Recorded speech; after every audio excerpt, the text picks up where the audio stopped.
سب سے پہلے کھجور۔ کھجور کھانے سے قوت با میں اضافہ ہوتا ہے۔ جو بچہ پیدا ہو اس کو تازہ کھجور کا ملیدہ بنا کر تھوڑی سی کھلائی جائے، اس سے بہتر کوئی غذا نہیں۔ اگر تازہ کھجور نہ مل سکے تو خشکی صحیح۔ اگر کھجور سے بہتر کوئی اور چیز ہوتی تو اللہ تعالیٰ حضرت مریم علیہ السلام کو حضرت عیسیٰ علیہ السلام کی ولادت کے وقت وہی چیز کھلاتا۔ سورہ مریم میں ہے کہ اللہ تعالیٰ نے حضرت مریم علیہ السلام کو حکم فرمایا کہ کھجور کا تنا پکڑ کر اپنی طرف ہلاؤ، تم پر تازہ پکی کھجوریں گر پڑیں گی۔ اس سے معلوم ہوا کہ زچہ کے لیے کھجور سے بہتر کوئی غذا نہیں۔ کھجور مزاج میں گرمی اور قوت پیدا کرتی ہے۔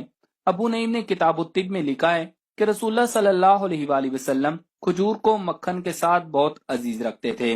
علماء نے لکھا ہے کہ اس کو اس طرح کھانے سے قوت باز زیادہ ہوتی ہے۔ دوسری چیز ہے دودھ۔ دودھ سے بدن بڑھتا ہے، آواز صاف ہوتی ہے۔ ابو نعیم نے حضرت ابن عباس رضی اللہ تعالیٰ عنہ سے نقل کیا ہے کہ پینے کی چیزوں میں رسول کریم صلی اللہ علیہ وآلہ وسلم کے نزدیک دودھ بہت عزیز تھا۔ یہ قوت با پیدا کرتا ہے، معدہ میں جلد ہضم ہو جاتا ہے، بدن کی خشکی کو دور کرتا ہے، منی پیدا کرتا ہے، چہرے کا رنگ سرخ کرتا ہے، دماغ کو قوی کرتا ہے۔ دودھ میں بہت سے ایسے غذائی اجزاء ہوتے ہیں جو ہماری جلد کو خوبصورتی عطا کرتے ہیں۔ دودھ کیلشیم کے حصول کا ایک بہت بڑا ذریعہ ہے جو ہماری ہڈیوں کو مضبوط رکھتا ہے۔ یہ نہ صرف بڑھتی عمر کے بچوں کے لیے بلکہ نوجوانوں اور بوڑھوں کے لیے یکساں مفید ہے، اور دودھ پینے کا سب سے بہترین وقت رات کو ہے۔ تیسری چیز ہے شہد۔ ابو نعیم نے حضرت عائشہ رضی اللہ تعالیٰ عنہ سے روایت کیا ہے کہ رسول اللہ صلی اللہ علیہ وآلہ وسلم کے نزدیک شہد بہت پیارا اور عزیز تھا۔ حضور صلی اللہ علیہ وآلہ وسلم کو شہد اس لیے زیادہ محبوب تھا، اللہ تعالیٰ نے فرمایا ہے کہ اس میں شفا ہے۔ شہد کے بے شمار فائدے ہیں۔ نہار منہ چاٹنے سے بلغم دور کرتا ہے، معدہ صاف کرتا ہے، معدہ کو اعتدال پر لاتا ہے، دماغ کو قوت دیتا ہے، قوت با میں تحریک پیدا کرتا ہے اور اسے مضبوط کرتا ہے۔ مثانہ کے لیے مفید ہے۔ مثانہ اور گردے کی پتھری کو خارج کرتا ہے، پیشاب کے بند ہونے کو کھولتا ہے، فالج لقوہ کے لیے فائدہ مند ہے، ریا خارج کرتا ہے، بھوک زیادہ لگاتا ہے۔ مکھن اور شہد ملا کر کھایا جائے تو جوڑوں کے لیے مفید ہے اور جسم کو موٹا کرتا ہے۔ چوتھی چیز ہے فلفل دراز۔ اس کو انگریزی میں لانگ پیپر کہتے ہیں۔ پپلی کی بیل ہوتی ہے جو ارد گرد کے درختوں کے سہارے اوپر کو اٹھتی ہے یا زمین پر پھیلتی ہے، جو سبز شاتوت کی شکل کی ہوتی ہے۔ شروع میں جب پکتی ہے تو سرخ رنگ کی، لیکن سوکھنے سے سیاہ ہو جاتی ہے۔ تمام سطح کھردری اور دندانے دار ہوتی ہے۔ فلفل دراز، جس کو چھوٹی پیپل بھی کہتے ہیں، مقوی دماغ، مقوی معدہ اور محرک با ہے۔ بلغم کو دور کرتی ہے، نگاہ کو تیز کرتی ہے۔ دودھ میں جوش دے کر پینا بہت مفید ہے۔ دار چینی، لونگ اور کالی مرچ طب نبوی و حدیث کی روشنی میں مردانہ طاقت بڑھانے کی غذائیں ہیں اور بڑی زبردست مقوی و متحرک قوت با ہیں۔ خصوصاً بوڑھے شخص کے لیے فائدہ مند ہیں، اعصاب اور جوڑوں کے درد کے لیے بھی مفید ہیں۔ پانچویں چیز ہے زعفران۔ زعفران زبردست مقوی با ہے، دل و دماغ اور بصارت کے لیے بھی بہت مفید ہے۔ زعفران گردے، مثانے اور جگر کو قوت دیتا ہے۔ زعفران بخار کی حالت میں دن میں 2 بار پانی میں ملا کر کھلایا جائے تو بخار اتر جاتا ہے۔ زعفران گردے کے درد میں آرام پہنچاتا ہے۔ زعفران بوجھل طبیعت میں تقویت دیتا ہے۔ عورتوں میں اگر حیض رک رک کر آتے ہوں تو انہیں زعفران دینا مفید ہے۔ زعفران شوگر کے مریضوں کے لیے بھی فائدہ مند ہے۔ زعفران ڈپریشن میں بھی مفید پایا گیا ہے۔ زعفران ہماری یادداشت کو بڑھاتا ہے۔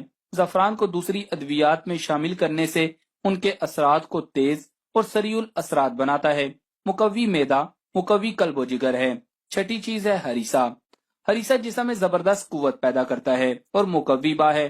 حضرت ابو ہریرہ رضی اللہ تعالیٰ عنہ سے روایت ہے کہ نبی کریم صلی اللہ علیہ وآلہ وسلم نے حضرت جبرائیل علیہ السلام سے اپنی جسمانی کمزوری کی شکایت فرمائی تو انہوں نے کہا کہ آپ صلی اللہ علیہ وآلہ وسلم ہریسہ تناول فرمایا کریں کیونکہ اس میں 40 مردوں کی قوت ہے۔ مزاق العرفین میں بھی یہ حدیث ہے اور حاشیہ پر لکھا ہے کہ ہریسہ کٹے ہوئے گیہوں، گوشت، گھی اور مسالہ ڈال کر پکایا جاتا ہے۔ بڑے بڑے حکماء مردانہ کمزوری کے مریضوں کو صرف ہریسہ کھانے کی تلقین کرتے تھے۔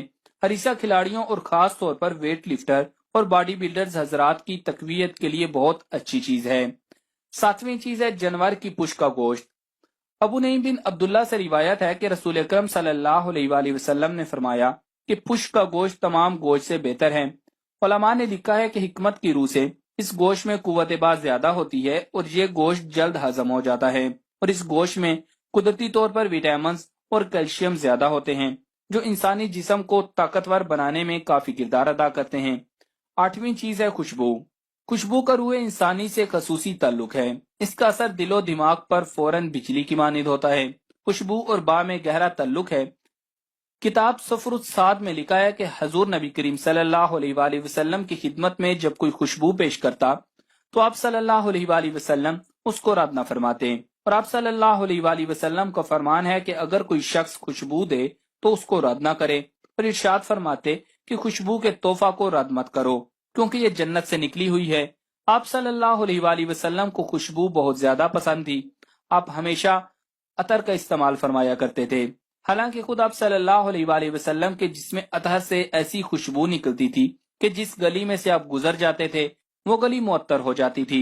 آپ صلی اللہ علیہ وآلہ وسلم فرمایا کرتے تھے کہ مردوں کی خوشبو ایسی ہونی چاہیے کہ خوشبو پھیلے اور رنگ نظر نہ آئے، اور عورتوں کے لیے وہ خوشبو بہتر ہے کہ وہ خوشبو نہ پھیلے اور رنگ نظر آئے۔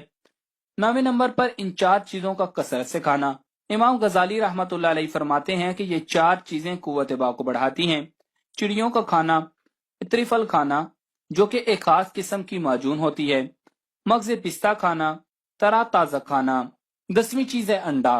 بعض حکماء کے نزدیک انڈے بھی قوت با کو بڑھانے کا مؤثر ذریعہ ہیں، خاص طور پر جن کو جراثیم کی کمی کی وجہ سے بے اولادی جیسے مرض کا سامنا ہے۔ اگر وہ دیسی انڈے کا استعمال جاری رکھیں تو اس مرض سے چھٹکارا مل جاتا ہے۔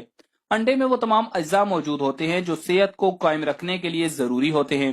انڈا مقوی غذا ہونے کے ساتھ ساتھ دماغ اور آنکھوں کو بھی تقویت دیتا ہے، بیماری کے بعد ہونے والی نکاہت کو دفع کرتا ہے۔ لوگ اسے موسم سرما کی غذا خیال کرتے ہیں لیکن یہ موسم گرما میں بھی مفید ہے۔ انڈا پروٹین، فاسفورس اور کیلشیم سے بھرپور ہے۔ انڈے میں موجود پروٹین گوشت پوست اور پٹھوں کی ساخت کے کام آتے ہیں۔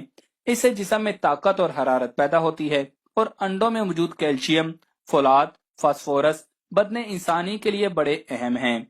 کیلشیم پھیپھڑوں کی ساخت کو درست رکھنے اور جسم کی نشو و نما میں اور پیشاب کی تیزابیت دور کرنے میں اہم کردار ادا کرتا ہے، اور فولاد خون کے سرخ ذرات پیدا کرتا ہے۔ 11ویں چیز ہے حسیس۔ بعض روایات میں حضرت عائشہ صدیقہ رضی اللہ تعالی عنہا سے منقول ہے کہ حضور نبی اکرم صلی اللہ علیہ وآلہ وسلم کو حسیس بہت پسند تھا۔ حسیس 3 چیزوں سے مل کر بنتا ہے: کھجور، مکھن اور جمع ہوا دودھ یعنی دہی پر کھٹا نہ ہو۔ اس غذا سے بدن قوی ہوتا ہے اور قوت با میں اضافہ ہوتا ہے۔ جو انسان اس غذا کا مستقل مزاجی سے استعمال کرتا ہے وہ چاہے جتنا بھی جسمانی مشقت والا کام کر لے وہ تھکتا نہیں اور صحت مند اور چست رہتا ہے۔ 12ویں چیز ہے زیر ناف بالوں کو جلد کاٹنا۔ حضرت حذیل بن حکیم کہتے ہیں کہ رسول کریم صلی اللہ علیہ وآلہ وسلم کا ارشاد ہے کہ بدن سے بالوں کا جلد دور کرنا قوت با کو بڑھاتا ہے۔ کتاب طب نبوی اتباع کے نزدیک زیر ناف بال اگر جلدی نہ کاٹے جائیں تو ان کی جڑوں میں خطرناک بیکٹیریا اپنا ٹھکانہ بنا لیتے ہیں جو کہ انتہائی نقصان دہ ہے۔ 13ویں چیز ہے لہسن۔ امام جلال الدین سیوطی رحمۃ اللہ علیہ نے جمع الجوافے میں ایک روایت نقل کی ہے کہ حضرت علی رضی اللہ تعالیٰ عنہ سے مروی ہے کہ رسول کریم صلی اللہ علیہ وآلہ وسلم نے فرمایا کہ اے لوگو لہسن کھایا کرو کیونکہ اس میں بیماریوں سے شفا ہے۔ لہسن میں بہت فوائد ہیں۔ یہ ورم کو تحلیل کرتا ہے، حیض کو کھولتا ہے، پیشاب کو جاری کرتا ہے، معدہ سے ریان نکالتا ہے، مرطوب مزاج والوں میں قوت با پیدا کرتا ہے، منی کو زیادہ کرتا ہے اور گرم مزاج والوں میں منی کو خشک کرتا ہے، معدہ اور جوڑوں کے درد کو فائدہ پہنچاتا ہے۔ 14ویں چیز ہے زیتون۔ روغن زیتون کا کھانا اور مالش کرنا، تل اور کھجور ملا کر استعمال کرنا قوت با کو بڑھاتے ہیں اور متحرک با ہیں۔ تو معزز دوستوں، ان 14 اشیاء کو سنت رسول صلی اللہ علیہ وآلہ وسلم سمجھ کر اپنے استعمال میں لا کر ان سے خوب فائدہ اٹھائیں، اور اس ویڈیو کو فیس بک اور واٹس ایپ پر زیادہ سے زیادہ شیئر کر کے اس صدقہ جاریہ میں ہمارا ساتھ دیں۔ جزاک اللہ۔